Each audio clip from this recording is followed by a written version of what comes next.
આ શું છે? અંજાના? હા, અંજાના છાવડા તરફથી અંજના કે અંજાના? હા તો ઠીક, તમે અંજાના બોલ્યો, મેં અંજાના કીધું. અંજના છાવડા તરફથી 2501 રૂપિયા. વાહ ભાઈ વાહ. અને તેઓ 1987 માં એસએસસી થયેલા સ્કૂલ થી, બરાબર કે નહીં? હા, ક્યાં છે અંજનાબેન? ક્યાં છે? એક મિનિટ ઉભા થાઓ પ્લીઝ, ઉભા થાઓ. જરા જોરદાર તાળીથી વધાવો. પોતાના સ્કૂલના સ્મરણ જે આ રીતે માણસ યાદ કરે અને 2500 રૂપિયા જે આપી દેવાના, આપ જે દાતાઓ જે પૈસા આપ્યા છે ને, પૈસા આપવા બહુ અઘરા છે. પૈસા કમાવા અઘરા છે, એની કરતા વાપરવા એ અઘરા છે. 1987 માં એસએસસી થઈ અને અંજનાબેન પોતાની સ્કૂલને યાદ કરે, જ્યાંથી તમે જ્ઞાન મેળવ્યું છે. એક વસ્તુ યાદ રાખજો, જીવનમાં તમને કોઈ મદદ કરી હોય એ ના ભૂલતા, તમને શિક્ષણ આપ્યું હોય એ નહીં ભૂલતા, અને તમારો શિક્ષણનો પાયો જ્યાંથી શરૂ થયો એ જીવનમાં કોઈ દિવસ ભૂલતા નહીં. બધા માણસ એ યાદ રાખજો.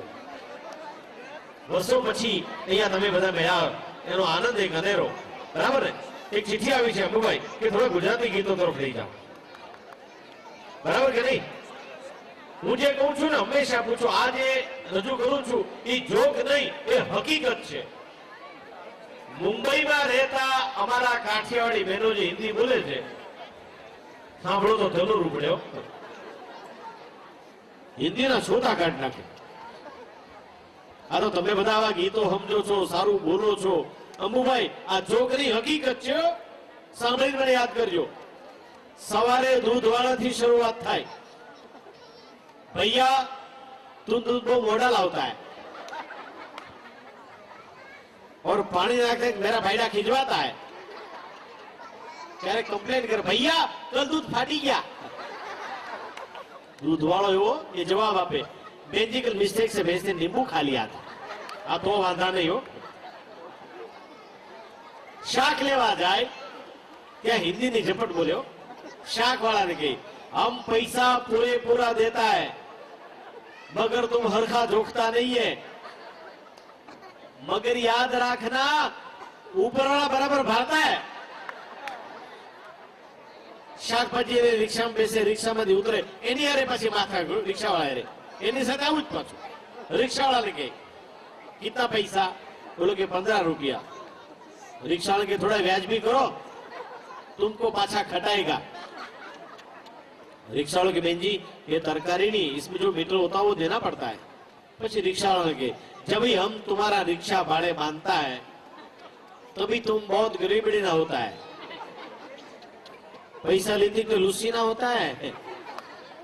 याद रखना हमारा पैसा तुमको जरेगा नहीं, तुम्हारा ऊपर हरक में हारा नहीं होगा, हमारा पैसा तुमको होहरवा निकलेगा. होहर बोलो समझे. पाछा छेले छेले रिक्शा वाले के तुम्हारा न खोद जाएगा. रिक्शा वालों के बहन जी थैंक यू. जो मेंटालिटी है ना अपनी बधानी केवी છે, જો બોમ્બે માં વાત કરતા ગુજરાતી વાત કરતા કે હિન્દી માં આવી જાય. આ લોકલ ટ્રેન નો દાખલો આપું, બોરીવલી થી ગોરેગામ થી ચડો, સામેવાળો પેપર વાંચો ગુજરાત સમાચાર કે જન્મભૂમિ કે મુંબઈ સમાચાર, ગુજરાતી છાપું, બરાબર?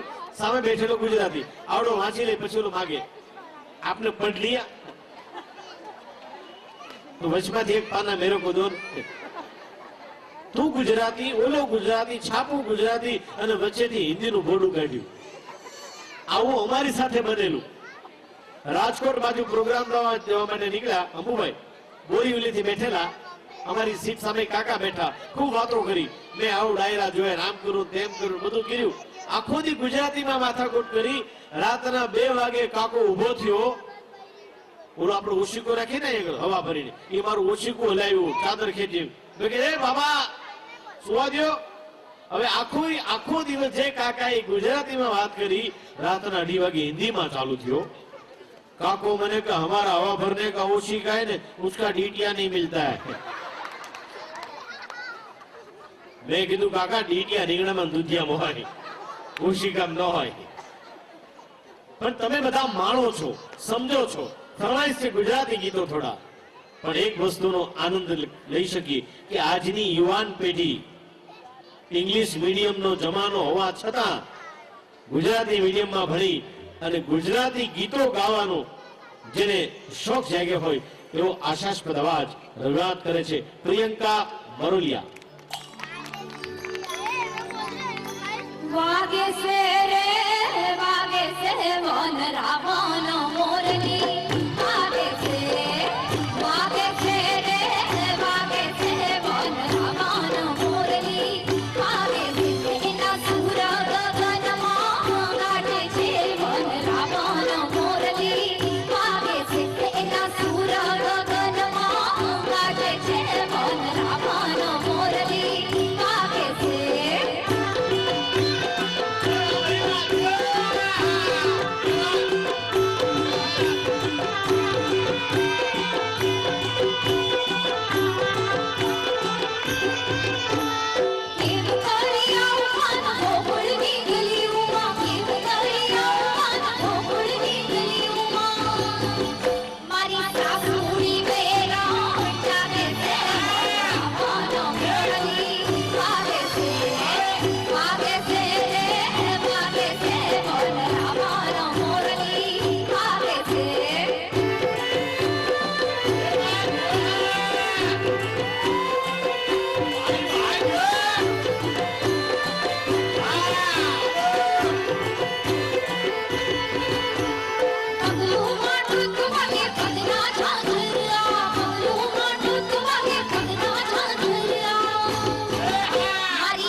Sana